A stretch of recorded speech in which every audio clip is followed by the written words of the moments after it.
Oke guys, kembali lagi dengan saya Vinek PR. Di video kali ini saya akan membahas alur cerita manhwa yang berjudul Return of Eternal Immortal Emperor.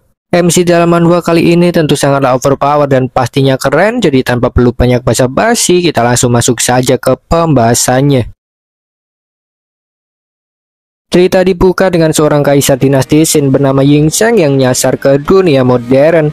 Dia nangkring di atas tiang lampu, jelas saja menarik banyak perhatian karena pakaiannya yang mencolok, terlebih tingkahnya juga agak lain.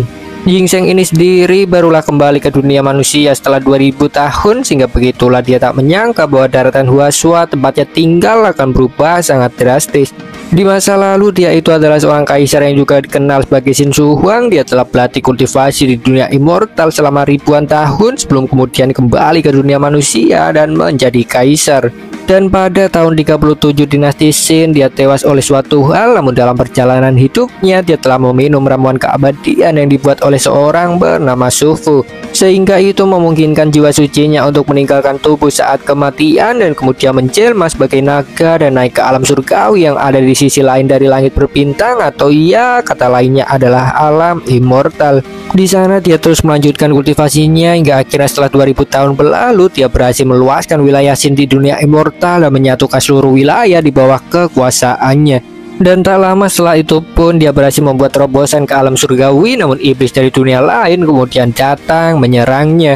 Yingsheng pun tewas dalam serangan tersebut, namun di ambang kematiannya sebuah kekuatan misterius kemudian muncul dan membuat tubuhnya ke daratan luas Huasya atau dunia manusia. Dan begitulah bagaimana Yingsheng bisa nangkring di atas tiang lampu karena dia sangat penasaran dengan keadaan dunia yang tiba-tiba berubah. Kebanyakan orang pun mengiranya sedang bercosplay, namun beberapa juga mengenalinya sebagai Shin Su Huang karena dia memang tokoh yang terkenal bahkan setelah 2000 tahun berlalu. Dan namun Yingsheng sama sekali tak tertarik pada mereka, dia merasa sangat bosan. Dia pun kemudian langsung terbang ke tempat lain, jelas saja membuat kegemparan hebat karena dunia yang sudah mengalami kemunduran. Banyak orang sekitar pun merekam aksinya tersebut karena tak ingin melewatkan kesempatan langka di mana seorang dapat menggunakan teknik peringan tubuh. Dan namun Yingsheng sama sekali tak terganggu karena jauh dalam pikirannya dia lebih menginginkan kekuatan. Dia itu ternyata mengalami kemunduran dalam kultivasi dan memulai dari awal lagi karena pembangunan fondasi. Dan apa yang menjadi masalah berikutnya adalah karena energi spiritual alam yang sangat rendah di dunia manusia, sehingga itu membuat seorang sulit untuk meningkatkan kultivasi. Dan namun dalam hal ini ada sebuah jalan pintas, yaitu dengan memburu binatang buas langka atau dengan menyerap benda berharga yang jatuh dari alam immortal. Dan itulah yang Yingsheng incar karena tentu dia ingin bertambah kuat secepatnya demi membalas dendam dan mengangkat tahtanya lagi di alam immortal. Dia pun hanya berharap supaya anak buahnya bernama Meng Tian dan Li Xin dapat menjaga alam immortal dengan baik sementara waktu supaya iblis tak menguasainya. Dan di tengah perjalanan dabak arahnya itu pun dia menemukan sebuah gejolak energi spiritual di suatu tempat. Pandangannya pun jelas langsung teralihkan terhadapnya. Dia menduga bahwa mungkin ada seorang kultivator yang sedang bertarung. Dan Shin pun setelahnya berpindah ke suatu titik wilayah tersebut yang mana ternyata sedang terjadi sebuah invasi monster. Semua orang pun berlarian sangat panik karena monster yang terlihat sangat ganas. Monster itu adalah binatang buas langka bernama Xing Xing yang merupakan monster dengan tingkat ancaman A. Dan di tengah pembantaiannya itu pun sekelompok kultivator kemudian datang dengan menyelinap ke balik gedung. Sekelompok kultivator itu adalah murid dari Akademi Changlian yang dipimpin oleh seorang wanita bernama Lin Xianxu. Dan adapun ternyata setiap monster memiliki bounty masing-masing, di mana untuk monster Xing Xing ini bernilai 20 juta. Xianxu pun kemudian memerintahkan semua orang untuk melakukan yang terbaik. Dia pun langsung memimpin kelompoknya untuk bergerak menghabisi sang monster. Mereka pun menyerang dari berbagai sisi, menebaskan pedang membuat sang monster menjadi murka. Dia pun menyemburkan nafas api. Beberapa murid pun langsung menyelamatkan korban yang ada pada jangkauan serangannya. Sedangkan beberapa murid lainnya segera menahan serangannya dengan perisai. Mereka pun menyuruh Xianxu untuk segera mengambil kesempatan. Xianxu pun segera mengaktifkan kemampuan pedangnya dan bergerak menyerangnya. Namun siapa sangka sang monster menyerangnya lebih dulu sembari terus mengkikis perisai para murid lain. Sang monster pun menembakkan api dari tangannya ke arah Xianxu, membuatnya tersentak karena tak menyangka bahwa kecepatannya sangat mengerikan. Dia pun segera bertahan dengan pedangnya, namun apalah daya itu tak sanggup menahan serangan sang monster. Pada saat yang sama pun perisai para murid lain juga hancur, mereka semua pun terhantam serangan telak. Xianxu pun terkapar penuh luka, dia merasa tak berdaya karena sang monster yang ternyata jauh lebih kuat di luar perkiraannya. Sang monster pun kemudian lanjut memburu para murid di depannya, membuat mereka berteriak oleh rasa takut karena terlebih tak mampu membawa diri untuk kabur. Xianxu pun segera bangkit untuk menyelamatkan mereka meski dengan tubuhnya yang semboyongan. Di saat itu pun seseorang kemudian terjun dari langit mengalihkan pandangan semua orang. Itu terlihat layaknya sebuah bintang jatuh yang kemudian langsung menghantam tubuh sang monster Xing Xing hingga hancur dalam sekejap mata. Ledakan dahsyat pun tercipta setelahnya, itu layaknya cahaya suci yang turun dari langit di mata semua orang sekitar yang melihatnya. Dan angin pun berembus sangat kencang di area sekitar. Mendaratnya Ying Sheng, dia pun kemudian terlihat berdiri di atas sang monster yang sudah tewas ketika debu mulai merada. Dan melihatnya pun semua murid Changlian jelas sangat terkejut, namun Ying Sheng sendiri justru merasa sebaliknya. Dia itu merasa kecewa karena monster yang begitu lemah dan hanya memiliki sedikit energi spiritual saja. Pernyataannya itu pun jelas membuat semua murid Changlian sangat bingung karena dari sudut pandang mereka monster Xing Xing itu adalah monster yang sangat berbahaya, sehingga mereka tak habis pikir dengan Ying Sheng yang menyebutnya sebagai monster lemah. Dan apa yang lebih penting dari semua itu adalah penampilannya. Mereka jelas bingung tentang siapa identitas Ying Sheng itu sebenarnya. Xianxu pun kemudian mengungkapkan rasa terima kasihnya karena sudah diselamatkan. Ying Sheng pun menyuruhnya tak perlu sungkan karena melakukannya untuk kepentingannya sendiri demi mendapatkan energi spiritual. Xianxu pun tersenyum saja menanggapinya meski jauh dalam hati merasa bingung karena nampaknya dia tak tahu apa yang dimaksud dengan energi spiritual. Sehingga dia pun merasa aneh pada Ying Sheng karena mengira bahwa dia sedang bermain sebagai seorang kaisar dengan hobi bermain dengan seekor monster. Setidaknya itulah yang dipikirkannya, namun apapun itu Ying Sheng juga tak peduli. Dia sungguh orang yang tak ingin membuang waktunya apalagi untuk manusia yang tak berguna. Dia pun kemudian segera melacak keberadaan binatang buas lainnya. Dia pun menemukan adanya energi spiritual yang cukup besar berkumpul pada jarak 30 mil. Dia pun kemudian langsung pergi tanpa berbasa-basi, jelas saja membuat semua murid Changlian tak habis pikir dengannya. Xianxu pun segera berteriak menanyakan namanya. Ying Sheng pun kemudian beritahunya bahwa dia adalah Kaisar Xin Jingsheng. Dan mendengar itu pun Xianxu jelas sangat terkejut, begitu juga dengan para murid lainnya karena mereka tahu bahwa Kaisar Jingsheng itu adalah tokoh yang sudah tewas ribuan tahun yang lalu. Dan singkat cerita, Ying Sheng pun akhirnya sudah sampai ke dekat asal energi spiritual. Dia pun tentu menimbulkan kegemparan di setiap melintas karena orang-orang di bumi nampaknya tak ada yang bisa terbang. Jadi ya mereka lebihlah seperti seorang petualang daripada kultivator. Dan di tengah jalan pun Ying Sheng menemukan sebuah layar berita tentang kemunculan monster kuat yang dihantam oleh cahaya jatuh menurut para pendekar sekitar. Begitulah mereka tak dapat melihat Ying Sheng sama sekali, sehingga mendengar itu pun Ying Sheng menjadi sadar bahwa dunia telah mengalami penurunan kultivator yang sangat tinggi.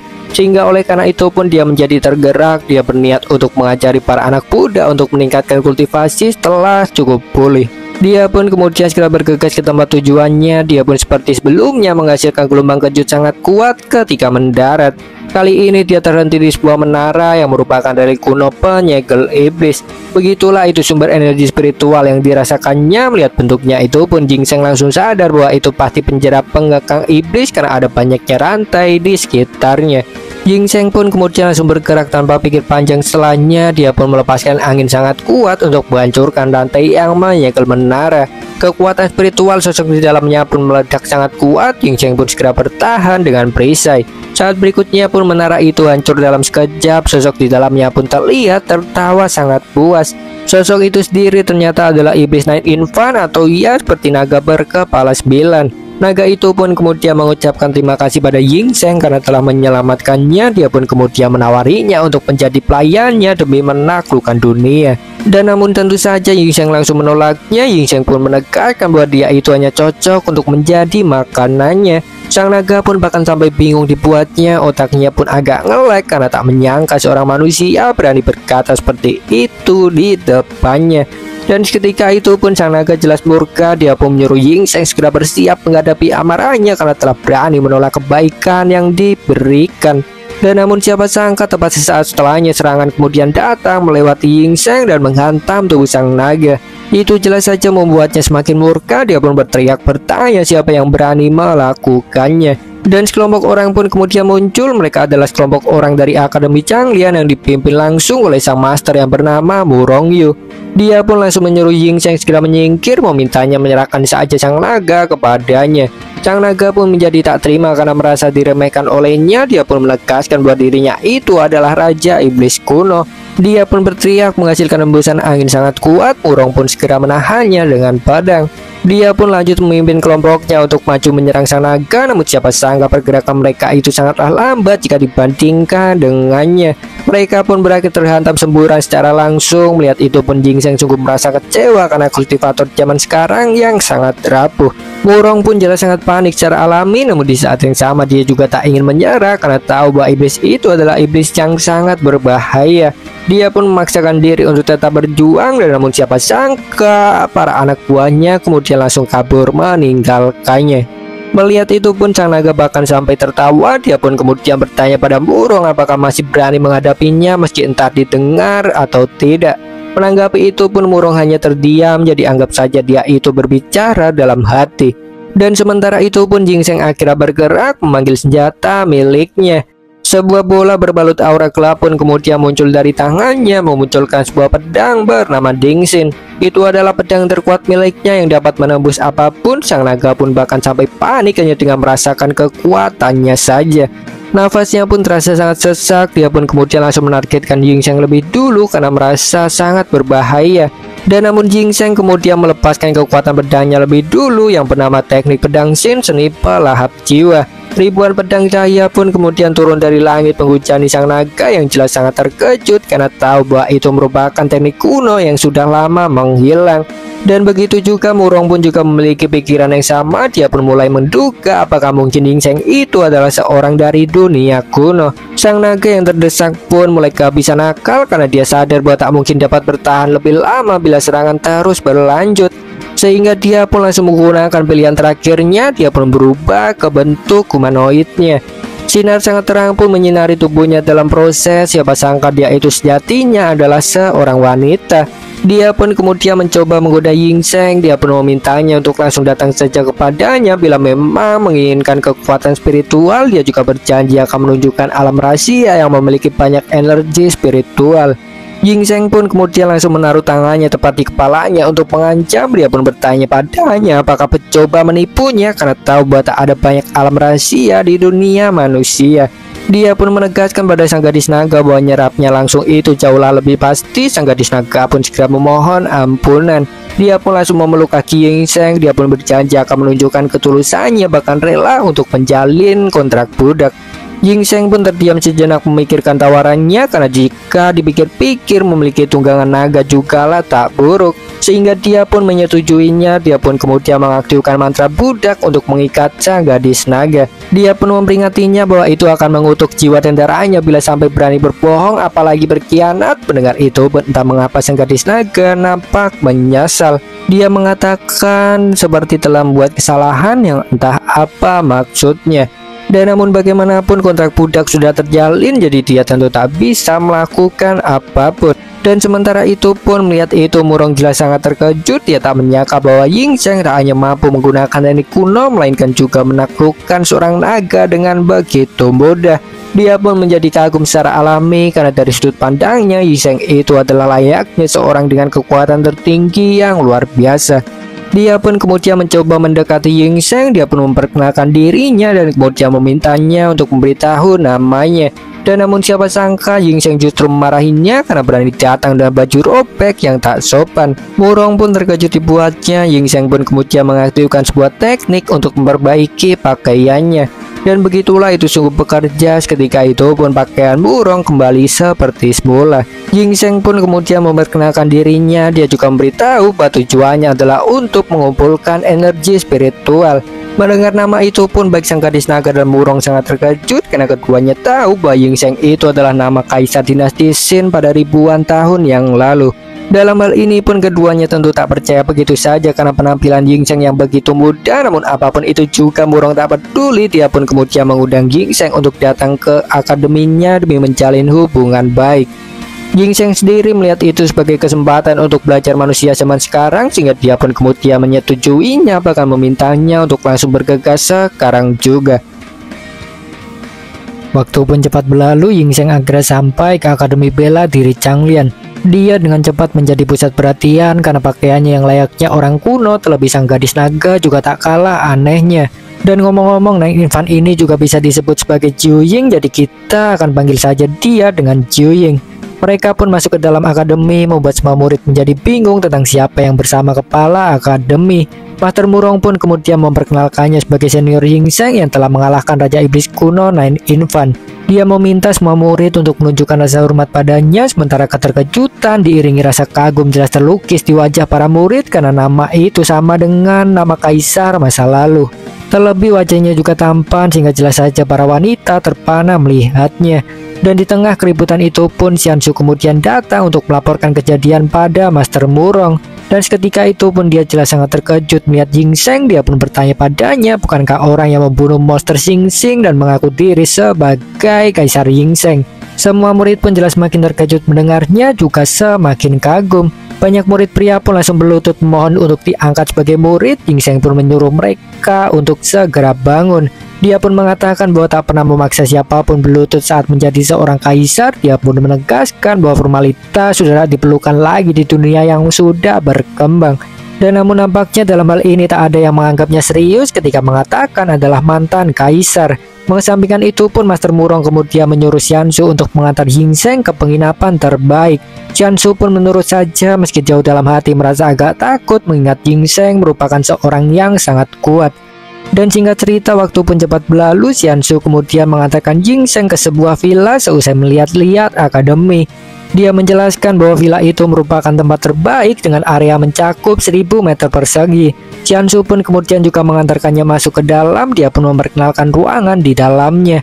Dan Ginseng pun hanya menurut saja dengan heran karena menemukan banyak benda asing seperti aset. Dia mulai bertanya-tanya apakah itu penemuan baru. Dan begitu juga Jiuying pun juga sama, dia menduga bahwa itu senjata sihir tipe angin yang baru. Dan kemudian dia pun terhenti di sebuah TV. Ginseng bingung karena benda itu dapat menampilkan dunia luar, begitu juga dengan Jiuying.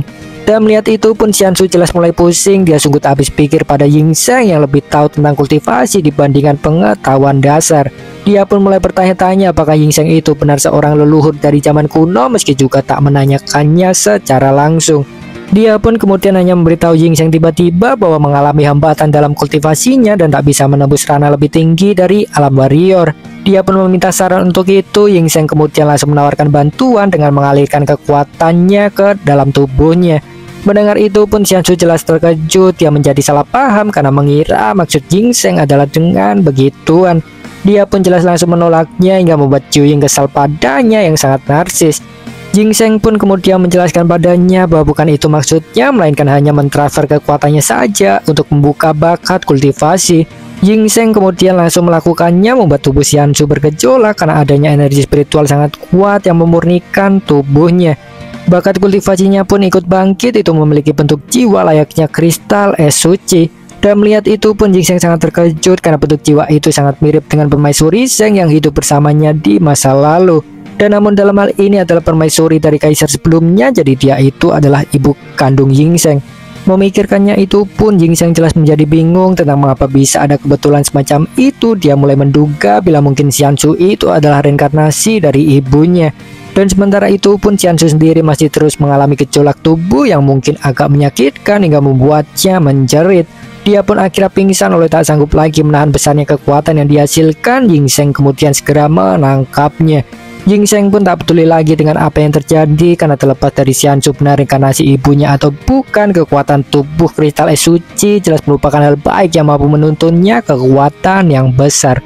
Dia pun kemudian membawa Xianxu ke sofa. Ketika itu pun Jiuying berteriak memperingatinya bahwa Xianxu itu pasti hanya berpura-pura tidur saja untuk membuatnya merasa bersalah.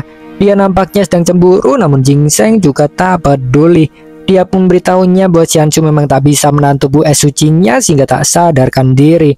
Zhu Ying pun jelas sangat terkejut mendengarnya karena Ying Sheng itu hanya melepaskan sedikit kekuatan spiritualnya saja untuk membangkitkan hal menakjubkan seperti itu. Setidaknya itulah yang dipikirkannya, meski tentu saja dalam hal ini bakat alami Xianxu juga berperan penting. Dia pun kemudian langsung membujuk Ying Sheng untuk juga memberikan kekuatan spiritualnya. Dia meyakinkannya bahwa pasti dapat menjadi lebih berguna, namun Ying Sheng langsung menolaknya. Zhu Ying pun berteriak mengatakan betapa jahatnya dia, namun Ying Sheng juga tak peduli. Singkat cerita, waktu pun cepat berlalu, pagi pun akhirnya datang. Ying Sheng masih terjaga menemani Xianxu tidur sembari menonton acara TV tentang sejarah dinasti Qin.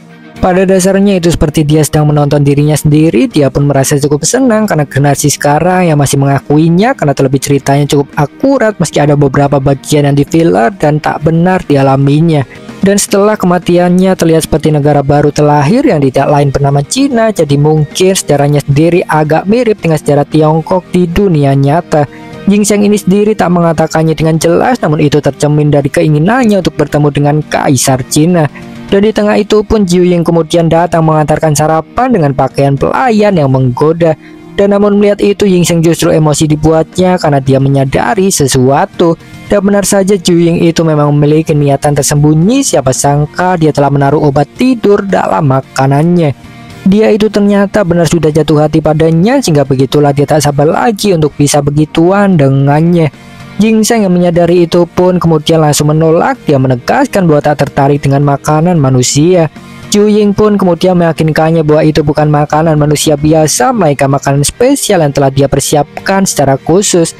Dan namun Ying Sheng tetap saja menolaknya. Dia menegaskan bahwa makanan buatan iblis itu lebih menjijikan baginya. Zhu Ying pun akhirnya bisa berteriak sangat sedih hingga akhirnya membangunkan Xianxu. Dan seketika itu pun dia berteriak merasa malu karena tidur di tempat Ying Sheng. Ying Sheng pun kemudian menyapanya mengucapkan selamat pagi, membuat Xianxu menjadi gugup secara tiba-tiba. Melihat itu pun Zhu Ying jelas terbakar api cemburu karena pelakuan Ying Sheng yang sangat berbeda kepadanya. Xianxu pun kemudian mengucapkan terima kasih pada Ying Sheng karena kini kekuatannya sudah meningkat dari tingkat B ke tingkat A. Ying Sheng yang sudah menduganya jelas tak terkejut sama sekali. Dia pun kemudian memberitahunya bahwa telah membangkitkan tubuh es suci. Dan Ying Sheng pun kemudian lanjut menyuruh Xianxu untuk fokus pada kultivasi keabadian selanjutnya supaya bisa memaksimalkan tubuh suci. Xianxu pun jelas terkejut mendengarnya karena kultivasi keabadian itu sudah menghilang di zaman sekarang. Ying Sheng pun kemudian menyuruhnya segera bersiap untuk menjalani ujian darinya dalam beberapa hari dan berjanji akan mengajarinya kultivasi keabadian bila berhasil. Adapun dalam hal ini, Ying Sheng tentu punya alasan khusus tentang mengapa memberikan perlakuan baik padanya, yaitu karena merasa bahwa dia adalah reinkarnasi ibunya atau setidaknya merupakan pewaris. Dan namun Xianxu jelas tak mengetahui itu. Dia merasa sangat senang karena itu layaknya mimpi yang menjadi nyata. Dia pun menari sangat gembira dalam hati karena bertemu dengan Ying Sheng sungguh layaknya sebuah berkah baginya. Dan sementara itu pun api cemburu Zhu Ying jelas meningkat drastis. Dia pun menatap Ying Sheng penuh curiga bila sudah terjadi sesuatu di antara keduanya. Dia kemudian mencoba merayunya lagi. Dia pun memberitahunya bahwa ingat ada tempat dengan energi spiritual yang melimpah. Dan Ying Sheng jelas tak menolak bila tentang kekuatan. Dia pun langsung menyuruh Zhu Ying memimpin jalannya, membuatnya gembira. Mereka pun bergegas pergi, namun siapa sangka ada banyak murid Akademi Changlian yang menunggu di halaman villa. Mereka pun langsung mengerumuni Ying Sheng begitu melihatnya keluar untuk alasan masing-masing seperti meminta tanda tangan dan meminta untuk dijadikan murid supaya dapat belajar kultivasi keabadian. Dan Ying Sheng yang sejatinya adalah kaisar hanya memasang tampang biasa saja karena dia tentu sudah terbiasa menghadapi kerumunan massa. Sementara itu pun Xianxu jelas sangat terkejut atas banyaknya orang yang datang, sedangkan Zhu Ying justru menatap tajam pada para murid wanita seolah ingin membunuh mereka. Ying Sheng pun kemudian memberikan satu nasihat. Dia pun memberitahu bahwa energi spiritual itu diperlukan untuk belajar kultivasi keabadian. Para murid pun bingung mendengarnya. Mereka bertanya-tanya apa itu energi spiritual. Ying Sheng kemudian menjelaskan yang pada intinya energi spiritual itu adalah layaknya bahan bakar dalam berkultivasi untuk mengembangkan tubuh dan pikiran menjadi lebih kuat dan awet muda. Ying Sheng kemudian juga memperjelasnya, mengatakan bahwa tubuh dan mental yang kuat adalah persyaratan mendasarnya. Semua murid pun cepat mengerti. Mereka kemudian meminta instruksi lebih lanjut karena merasa telah memenuhi persyaratan dasarnya. Dan namun di tengah itu pun sekelompok pembuat onar kemudian datang. Mereka menuduh Ying Sheng sebagai penipu karena kultivasi keabadian yang sudah lama menghilang. Seorang dalam kelompok itu pun kemudian menegaskan bahwa teknik bela diri adalah yang terbaik saat ini. Xiansu kemudian memberitahu Ying Sheng bahwa mereka itu adalah para instruktur akademis, sementara Jiu yang langsung mengeluarkan bola api spiritual karena emosi. Dia pun meminta izin pada Ying Sheng untuk memanggang para manusia bodoh tersebut, namun Ying Sheng langsung menghentikannya karena ingin menghadapi mereka secara langsung demi membuktikan diri. Dia pun kemudian menantang para instruktur itu untuk berduel supaya dapat menyaksikan langsung mana yang lebih hebat. Para instruktur itu pun menjadi murka mendengarnya karena merasa telah direndahkan oleh penipu sepertinya. Mereka kemudian langsung menyerang Ying Sheng sekaligus. Ying Sheng dengan santai saja menanggapi mereka. Dia kemudian mengaktifkan sebuah mantra di ujung jarinya sebelum kemudian menghilang dari pandangan mereka. Dia bergerak sangat amat cepat, jelas saja membuat para instruktur sangat terkejut. Ying Sheng kemudian memberitahu mereka bahwa teknik yang dia gunakan disebut sebagai seni pilar angin yang dia pelajari saat menghindari pembunuhan Jingke. Dia pun juga memberitahu mereka bahwa teknik tersebut sangat efektif digunakan untuk menghindari serangan musuh dan memberikan serangan balik.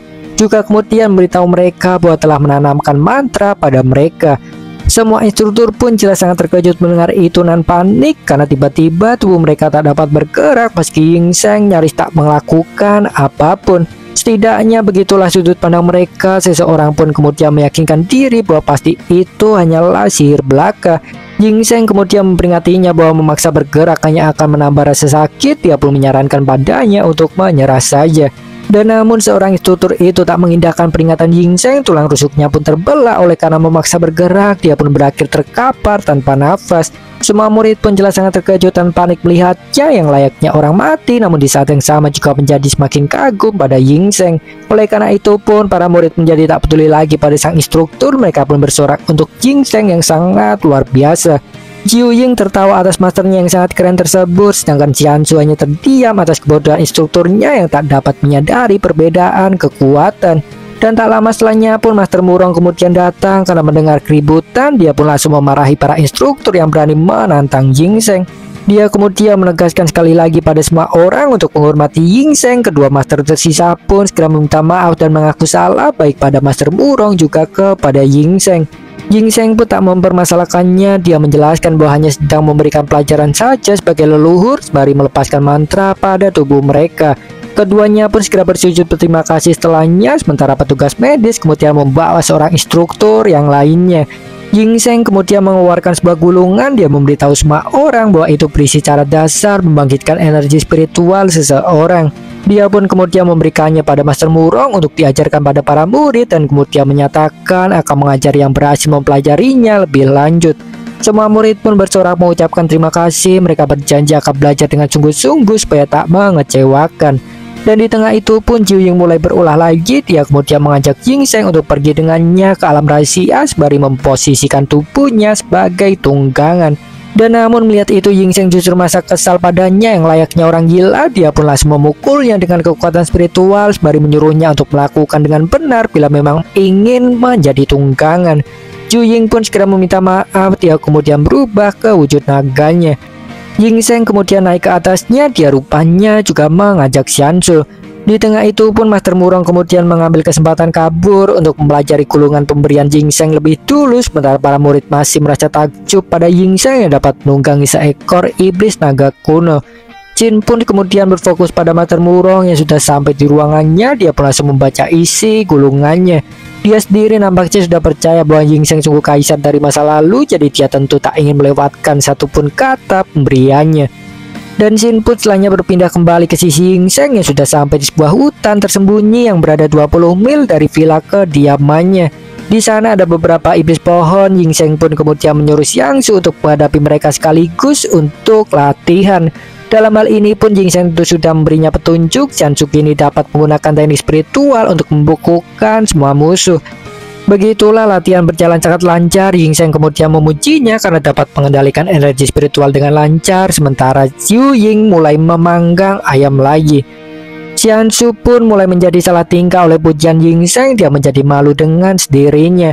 Dan di tengah itu pun sekelompok orang kemudian datang menyatakan ketidakterimaannya pada Xiansu karena berani membuat keributan di wilayahnya.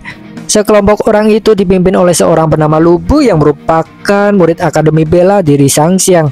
Dia pun mengancam Xianzhu akan menggunakan cara kasar bila tak mau menyingkir dari tempatnya. Mendengar itu pun Xianzhu menjadi panik, sementara Ying Sheng jelas menjadi bingung. Dia pun bertanya pada Xianzhu siapa bocah itu. Xianzhu menjawab jika dia adalah murid dari Akademi Xiangxiang yang kebetulan memang berselisih dengan Akademi Changlian. Dia pun segera bersiap bertahan setelahnya, dan benar saja Lu Bu langsung melesat menyerangnya. Dia pun sampai ke depan Xianzhu dalam sekejap mata dengan tombaknya terbalut oleh api layaknya bocah songong tak kenal takut karena merasa diabaikan. Dan menanggapi datangnya serangan, Xianzhu kemudian langsung menangkisnya dengan pedang, dan namun siapa sangka itu tak bekerja. Xianzhu berakhir terhempas mundur oleh karena kekuatan Lu Bu yang sangat besar.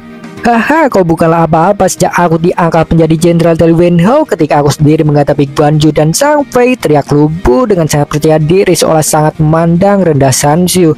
Dalam hal ini apa yang dibicarakan olehnya ada hubungannya dengan kisah di dunia nyata, yang mana jika kalian tidak tahu, Lu Bu itu sendiri sebenarnya adalah nama seorang jenderal terkenal dari Cina.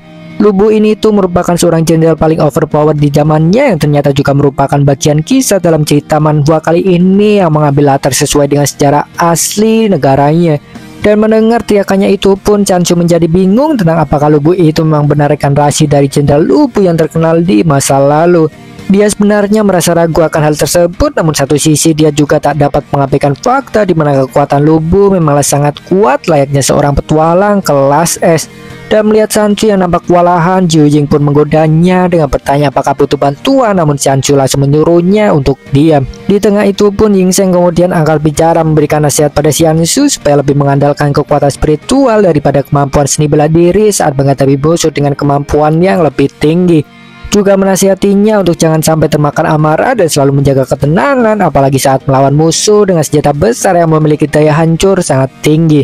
Mendengar itu pun Xianzhu cepat mengerti. Dia kemudian langsung bergerak dengan mengerahkan kekuatan spiritual ke tubuhnya sebagai berterima kasih pada Ying Sheng.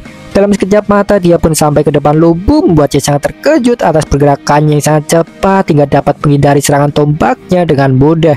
Dan melihat reaksinya itu pun Xianzhu menyadari bila peluang telah datang karena ekspresi Lu Bu jelas menunjukkan bahwa dia sedang kebingungan. Xianzhu sadar bahwa waktunya serangan balik telah tiba, namun jelas Lu Bu tak mau menyerah begitu saja. Dia langsung menghantamkan tombaknya ke tanah dengan kuat untuk mengintimidasi sembari menegaskan bahwa dirinya yang sangat kuat itu tak mungkin kalah. Dia pun kemudian lanjut menebaskan tombaknya sekali lagi, namun benar saja Xianzhu mampu menghindarinya dengan mudah, bahkan sembari meninggalkan serangan balik ke punggung Lu Bu dengan kekuatan spiritual yang dalam sekejap mata membekukan tangannya. Itu jelas saja membuatnya sangat terkejut dan bingung tentang apa yang sebenarnya sedang terjadi. Pandangannya pun langsung teralihkan ke Ying Sheng karena sejauh yang dia tahu tak ada murid akademis sekuat Xianzhu. Jadi begitulah dia mengira bahwa Ying Sheng adalah dalang yang membantu Xianzhu. Siapa sangka Lu Bu berhasil meloloskan diri dengan ledakan kekuatan amarahnya. Dia kemudian langsung menyerang Ying Sheng tanpa pikir panjang, yang membuat Xianzhu dan Zhu Ying tak habis pikir dengan yang sangat bodoh dan justru mencari kematiannya sendiri. Tebasan tombak pun terlepaskan, namun benar saja Ying Sheng mampu menahannya dengan sangat amat mudahnya dengan menjepitkan kedua jarinya saja. Melihat itu Lu Bu jelas sangat terkejut, tak menyangka karena terlebih tekanan kekuatan spiritual yang Ying Sheng kerahkan juga membuatnya tak dapat bergerak sama sekali. Menanggapinya itu pun Ying Sheng kemudian memberikan sebuah pujian karena melihat adanya potensi dalam diri Lu Bu. Oleh karena itu juga dia memberinya sebuah kesempatan hidup bila mampu membuktikan bakatnya.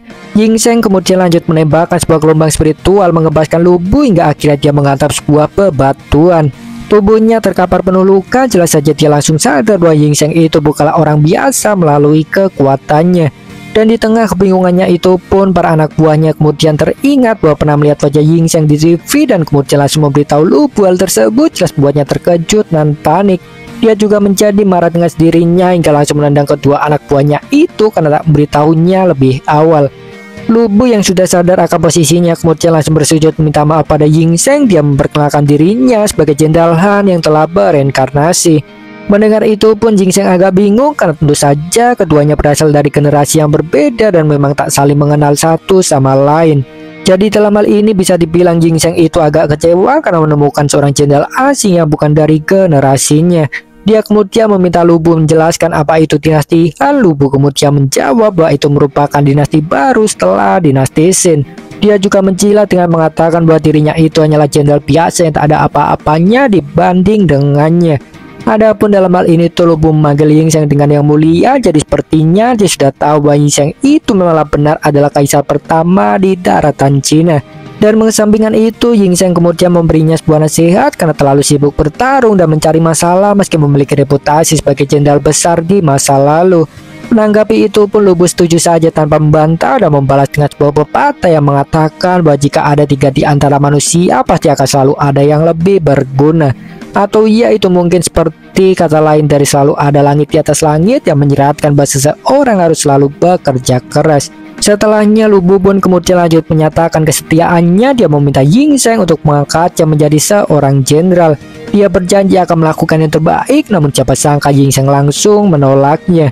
Dia menegaskan bahwa selalu menganggap semua orang dengan setara, jadi dia tak ingin mengangkat seseorang menjadi jenderal. Dengan arti lain, Yingzheng ini tuh tak ingin mengkhususkan seseorang. Dia kemudian lanjut memberitahu jika sekalipun seperti itu tetap membuka kesempatan bagi semua orang karena memiliki niatan untuk menyatukan seluruh akademi dan mengajarkan kekuatan immortal. Dia juga menegaskan bahwa semua orang boleh menjadi muridnya tanpa adanya kecurangan sedikit pun dan semuanya dilakukan dengan sama. Mendengar itu pun entah mengapa Lubu tiba-tiba menangis, mungkin karena terharu. Dia menyatakan penyesalannya karena berpikiran sempit dan egois. Sementara Zhu Ying dan San Chu menjadi semakin kagum pada Yingzheng karena dari sudut pandang keduanya Yingzheng itu layaknya seorang penguasa bijaksana. Dan kembali lagi ke Lubu, dia nampaknya masih terpukul oleh ucapan Yingzheng. Sebenarnya tidak diceritakan dengan jelas di manhwa, namun bila melihat ke sejarah aslinya, Lubu itu sejatinya terkenal akan sikapnya yang tak setia dan selalu berkhianat.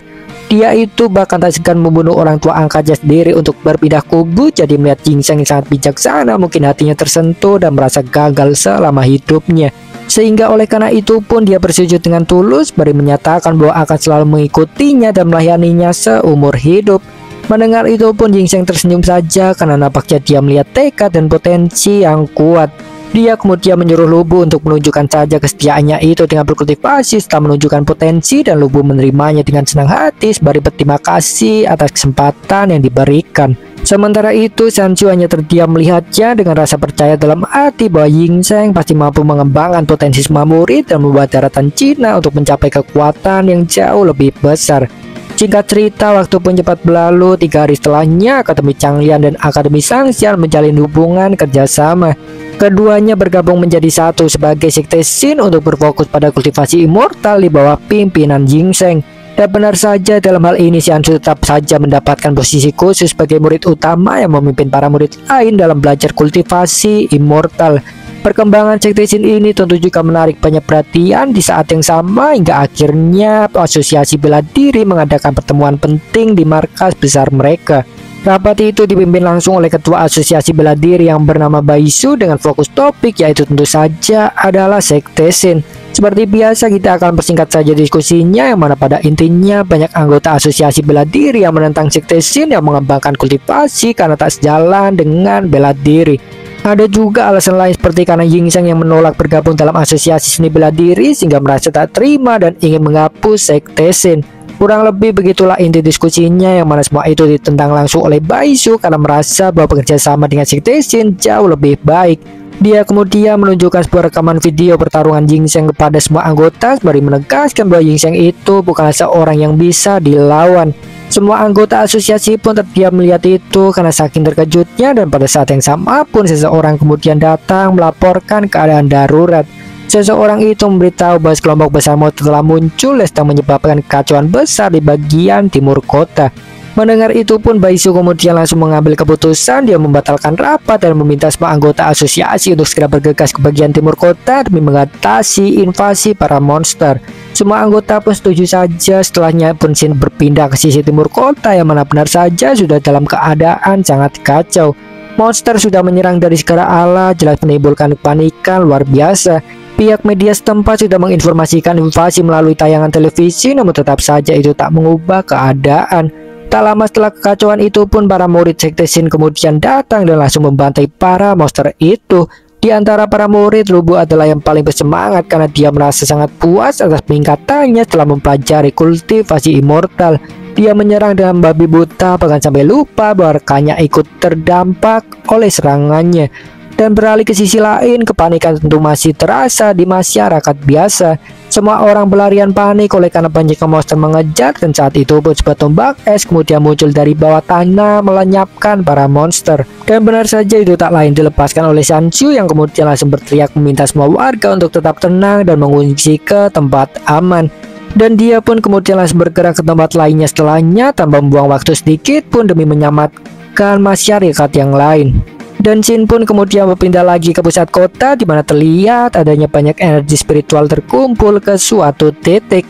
Itu tidaklah lain adalah tempat Jing Cheng berada, di mana dia mengambil semua energi spiritual para monster yang telah dikerahkan para murid. Dia merasa puas karena semuanya berjalan mulus. Begitu juga Zhu Ying merasa senang untuknya karena dengan bantuan para murid maka tak perlu khawatir lagi tentang energi spiritual. Dan di tengah itu pun sosok tak terduga kemudian muncul berupa kepala terbang. Mereka adalah jenis hantu yang bahkan cukup membuat Jing Cheng terkejut karena tak menyangka bahwa akan ada hantu di zaman sekarang. Dia kemudian langsung bersiap untuk menghabisi para hantu tersebut, namun siapa sangka tiba-tiba seorang mencolok kemudian datang dan memintanya untuk menyerahkannya saja semuanya kepadanya. Seseorang itu menebas para kepala terbang dengan pedangnya sembari berteriak menyatakan bahwa dirinya itu adalah seorang pahlawan. Dia itu sejatinya memang sosok cukup terkenal dengan julukan Mac Battle Warrior yang merupakan prajurit bela diri kelas A.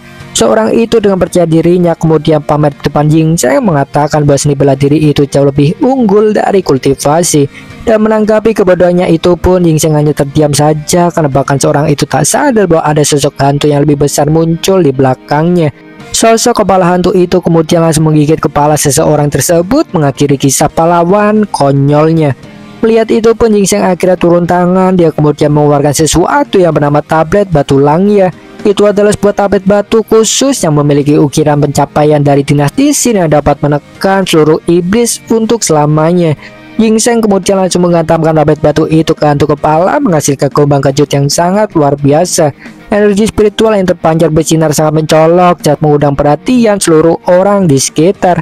Ada beberapa yang mengira bahwa itu merupakan nuklir yang telah ditembakkan karena bahkan mampu membuat bumi bergetar.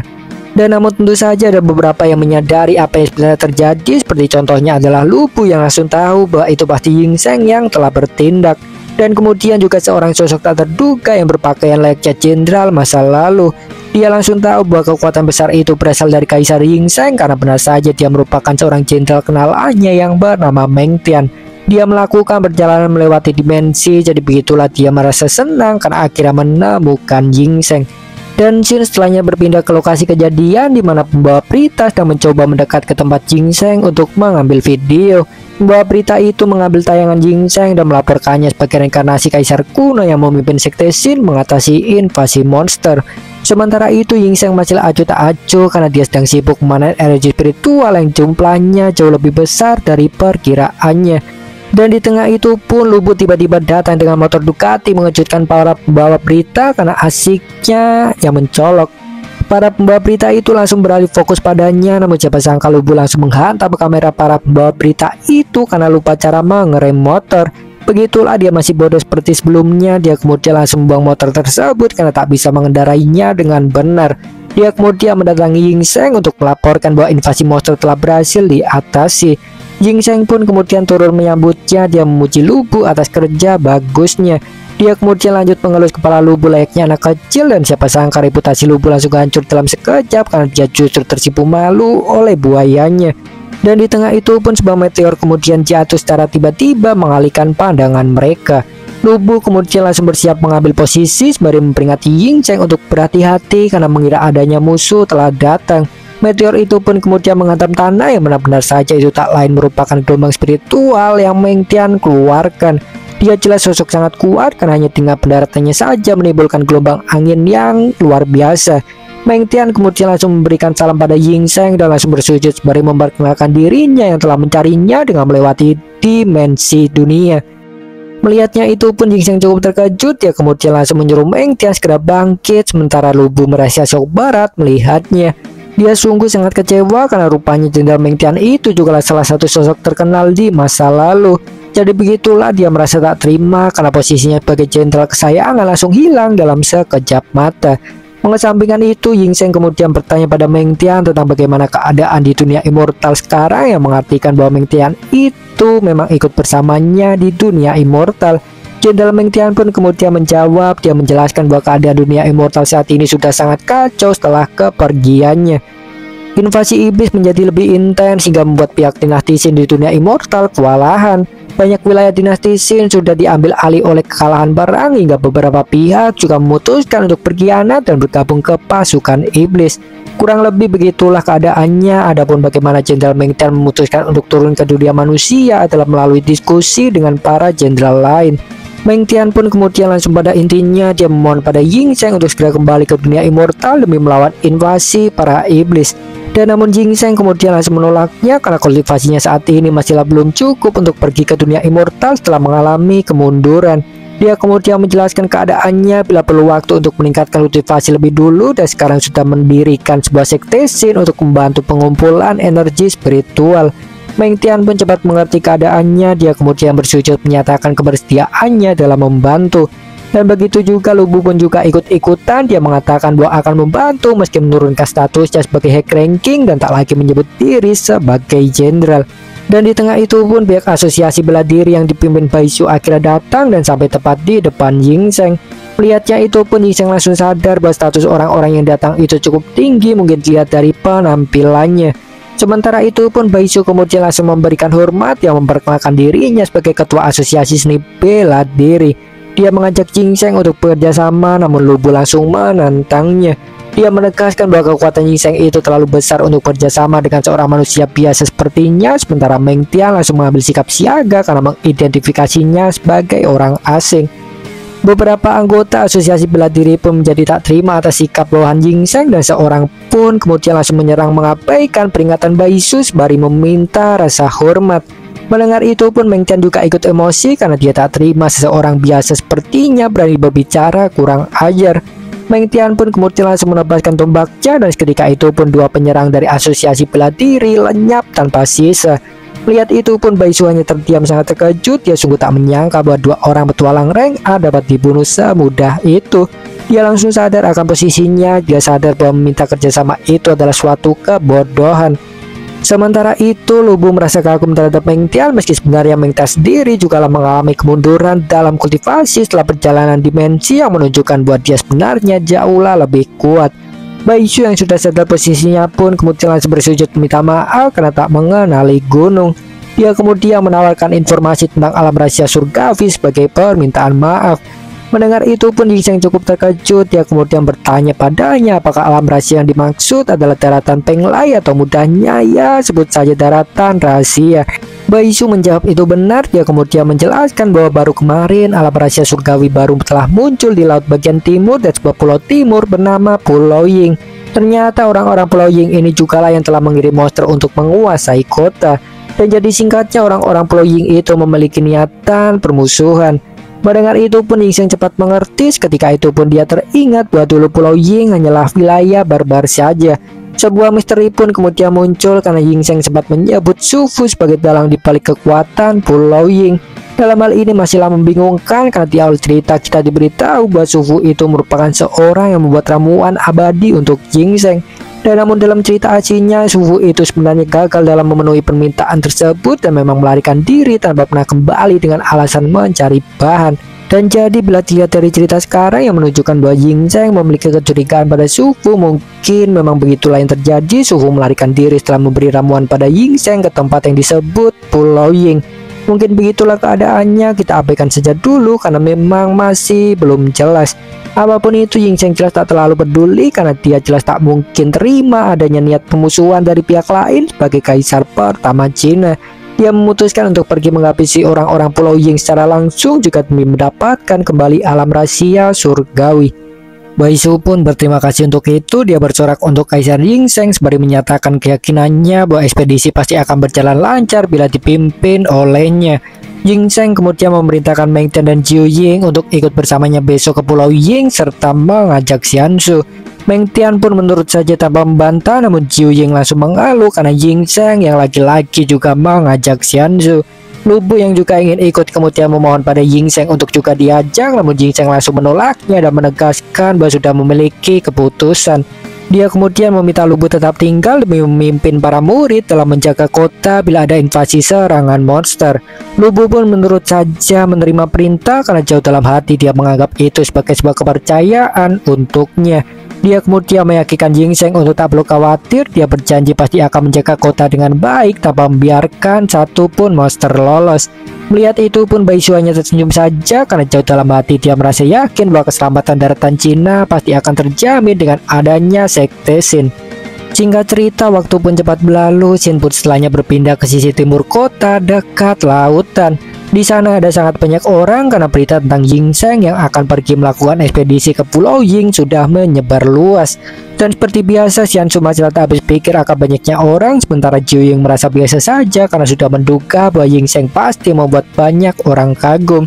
Dan di tengah itu pun banyak orang bersorak untuk keberhasilan Ying Sheng, namun Lu Bu dengan sigap menghadang setiap orang yang mau mendekat. Dia sungguh layaknya bodyguard setia yang sama sekali tak mengizinkan siapapun menyentuh tuannya. Bai Shu pun kemudian juga ikut menyambut Ying Sheng. Dia memberitahu bahwa telah menyiapkan kapal khusus untuknya. Seorang bawahannya kemudian menjelaskan detail kapalnya dengan percaya diri bahwa itu pasti dapat memberikan kenyamanan dalam perjalanan. Namun siapa sangka Ying Sheng langsung menolaknya karena merasa bahwa kapal dengan bahan besi berat itu pasti sangat lambat. Dia memutuskan untuk menggunakan barangnya sendiri. Dia kemudian mengeluarkan sebuah kapal bernama kapal Yuang. Kapal Yuang pun kemudian tiba-tiba muncul dari atas langit mengejutkan semua orang karena itu terlihat layaknya sihir pemanggilan di mata mereka. Ying Sheng kemudian langsung naik ke kapalnya sembari menjelaskan bahwa kapal Yuang itu adalah kapal yang layaknya naga terbang dan mampu menempuh jarak ribuan mil dalam sehari. Melihat itu, Bai Shu bahkan sampai tercengang dibuatnya karena dia pernah mendengar bahwa kapal Yuang itu adalah kapal kuno legendaris di masa lalu. Dan begitu juga ahli kapal bawahannya pun juga sama karena sama sekali tak bisa menjelaskan kapal Yuang dengan pengetahuan sains miliknya. Apapun itu, Ying Sheng tak berbasa-basi lagi. Dia kemudian langsung lepas landas untuk berlayar diiringi suara sorakan semua orang. Adapun perjalanan kali ini nampaknya cukup jauh sehingga demi memaksimalkan waktu, Jenderal Meng Tian juga melatih para murid yang ikut serta dalam perjalanan. Sementara itu, Ying Sheng hanya berdiam diri berkultivasi karena energi spiritual yang terkumpul sudah hampir cukup untuk membuatnya naik ke tingkat inti emas. Ngomong-ngomong, kultivasi dalam manual kali ini itu masih belum jelas, jadi kita abaikan saja dulu. Dan kemudian di tengah kultivasi itu pun Jiu Ying kemudian mulai berulah lagi. Dia mengajak Ying Sheng untuk berenang bersamanya daripada berkultivasi di bawah terik matahari. Melihat itu pun Xian Su langsung menegurnya. Dia menegaskan padanya bahwa perjalanan kali ini adalah perjalanan yang sangat penting. Dia meminta Jiu Ying untuk jangan mengganggu Ying Sheng, namun jelas saja Jiu Ying tak terima disebut pembuat masalah. Keduanya pun ribut secara alami hingga akhirnya Ying Sheng yang merasa terganggu menyuruh keduanya diam karena terlebih juga merasakan bahwa adanya fluktuasi kekuatan spiritual. Dia menyuruh keduanya segera bersiap karena benar saja ada sesosok monster laut yang telah muncul tepat di depan kapal. Monster laut itu berdesis menyatakan bahwa akan memakan semuanya, dan Jenderal Meng Tian kemudian langsung mengajarnya dengan tebasan tombak sembari menegurnya yang berani mengatakan hal seperti itu di depan Kaisar Ying Sheng. Monster laut pun tak terima atas serangan tersebut karena menganggap Jenderal Meng Tian sebagai manusia biasa.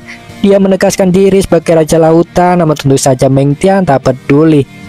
Dan melihatnya itu pun Ying Sheng menjadi teringat akan masa lalu karena dulu saat minta Su Fu membuat ramuan abadi, dia diminta olehnya untuk memburu ikan besar yang mirip dengannya. Jadi begitulah Ying Sheng merasa bahwa mungkin monster laut yang muncul itu adalah bagian dari keturunannya. Ying Sheng pun kemudian mendatangi monster laut tersebut, membuat monster laut merasa bingung karena sama-sama ingat bahwa pernah melihat Ying Sheng. Dia kemudian mencoba melacak ingatannya dan seketika itu pun dia terkejut panik. Benar saja dia itu adalah keturunan dari ikan besar yang pernah dibunuh oleh Ying Sheng dengan panah di masa lalu, di mana bakal leluhurnya sampai meninggalkan peringatan pada generasi selanjutnya untuk menunjukkan respek bila bertemu dengan Ying Sheng. Adapun ternyata itu adalah karena Ying Sheng dulu membantai sangat banyak spesiesnya di masa lalu layaknya sudah bermain tanpa belas kasihan. Mengingat itu pun monster laut cepat sadar akan posisinya. Dia kemudian segera meminta maaf dengan air matanya yang berlinang. Dia menjelaskan bahwa kebetulan lewat saja, namun Ying Sheng tak peduli. Dia kemudian langsung mengeluarkan sebuah bola spiritual sembari menyatakan ketidakterimaannya pada monster laut karena berani menghadang jalan, membuat monster laut semakin panik. Dia kemudian terus mohon ampunan. Dia kemudian menjelaskan bahwa dirinya adalah satu-satunya yang tersisa dari spesiesnya. Dan namun siapa sangka Zhu Ying dan Shan Qiu memiliki pandangan yang berbeda. Keduanya justru melihat monster laut tersebut sebagai makanan lezat. Zhu Ying pun kemudian meminta izin pada Ying Sheng untuk memasaknya. Begitu juga Shan Qiu juga tak sabar untuk menyantapnya. Dan begitu juga Jenderal Meng Tian pun juga memiliki pikiran serupa. Begitu juga para murid lainnya karena merasa bahwa daging merupakan makanan terbaik untuk tumbuh lebih kuat. Begitulah singkatnya, semua orang memiliki pikiran yang sama hingga akhirnya membuat sang monster laut merasa frustasi. Dia kemudian menawarkan sebuah rahasia. Dia memberitahu bahwa memiliki jalan pintas ke alam surgawi bila sedang mencarinya. Mendengar itu pun Ying Sheng menjadi tertarik karena informasi akan hal tersebut jauhlah lebih penting, mengingat bahwa sang monster laut bisa disantap setelahnya. Ying Sheng pun akhirnya memutuskan untuk mengampuni nyawanya sementara waktu. Dia kemudian menyuruhnya untuk memimpin jalan. Sang monster laut pun merasa bersyukur atas hal tersebut. Dia kemudian mengucapkan terima kasih atas pengampunannya. Waktu pun cepat berlalu. Ying Sheng melanjutkan perjalanan dengan dipandu oleh sang monster laut. Sembari berjalan, sang monster laut juga memberikan beberapa informasi penting seperti penduduk Pulau Ying yang sudah menyegel alam rahasia dan mengutus On Myoji untuk membuat sebuah barier. Adapun ngomong-ngomong, Pulau Ying di sini tuh digambarkan layaknya Jepang, jadi ya begitulah.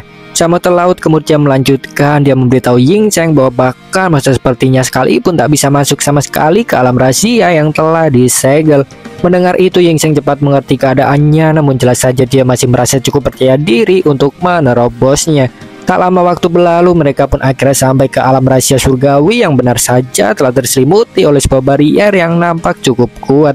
Melihat itu pun Ying Sheng langsung melompat mendekat karena benar saja itu sama sekali tak berarti baginya. Bahkan dia merasa dapat menghancurkannya dengan jentikan jari saja. Ying Sheng pun kemudian memanggil tablet batu Longya miliknya dan langsung menghantam barier tersebut dan hancur dalam sekejap mata. Para On Myoji yang menjaga pulau jelas langsung sadar akan adanya penyusup. Mereka sungguh tak habis pikir dengan siapa yang berani menerobos itu. Dan namun satu sisi mereka juga tak terlalu peduli karena Kaisar Ying jelas memerintahkan mereka untuk membunuh siapapun penyusup.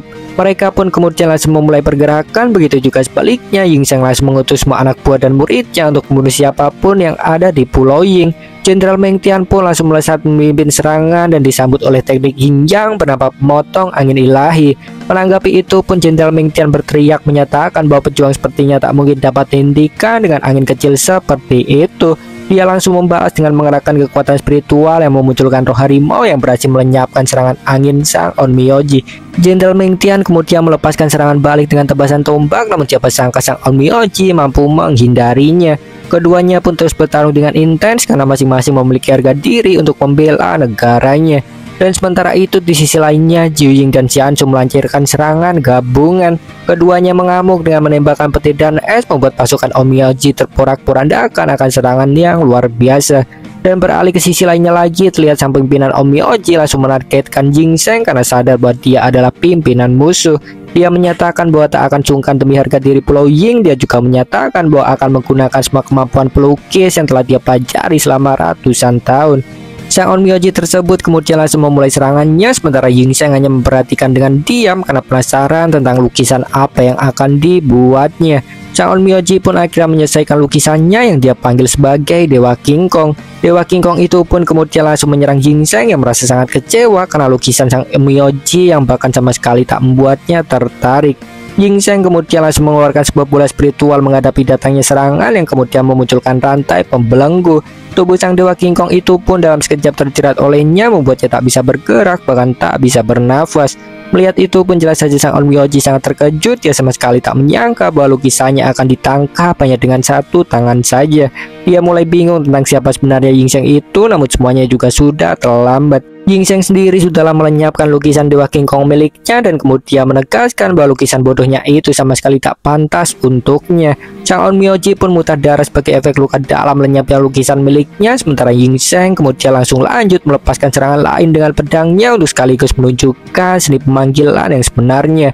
Gelombang energi spiritual pun tercipta sangat luar biasa hingga mengejutkan semua On Myoji karena mereka tak menyangka bahwa orang daratan Cina juga memiliki energi spiritual. Dan apapun itu, Ying Sheng terus melanjutkan tekniknya sembari memberitahu bahwa apa yang dia panggil itu adalah 12 manusia emas yang telah dia beri senjata terbaik dari seluruh penjuru dunia.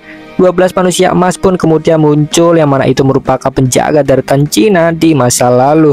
Melihat itu pun Sang Onmyoji jelas sangat panik. Dia langsung memilih untuk kabur meski tetap menjaga harga dirinya dengan tak mengakui kekalahan dan menggunakan banyak alasan. Dan namun Ginseng juga tak membiarkannya begitu saja. Dia langsung mengutus ke-12 prajurit emasnya untuk menyerangnya. Ke-12 prajuritnya itu pun kemudian langsung bergerak mengejutkan Sang Onmyoji karena kecepatan mereka yang sangat luar biasa yang mampu mencapainya dalam sekejap mata. Beberapa prajurit emas pun kemudian langsung menusuk jantungnya dengan tombak, membuatnya kehilangan nyawa dalam sekejap oleh tubuhnya yang berlubang. Melihat itu pun pimpinan Onmyoji yang lain jelas sangat terkejut dan panik karena terlebih Onmyoji yang tewas itu adalah saudaranya.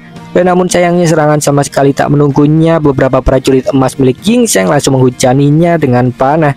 Sang Onmyoji tersebut segera bertahan dengan perisai angin, namun jelas saja itu sama sekali tak cukup untuk menahannya. Bariernya itu kemudian langsung hancur dalam sekejap, membuatnya terhunus oleh hujan panah yang mengakhiri hidupnya.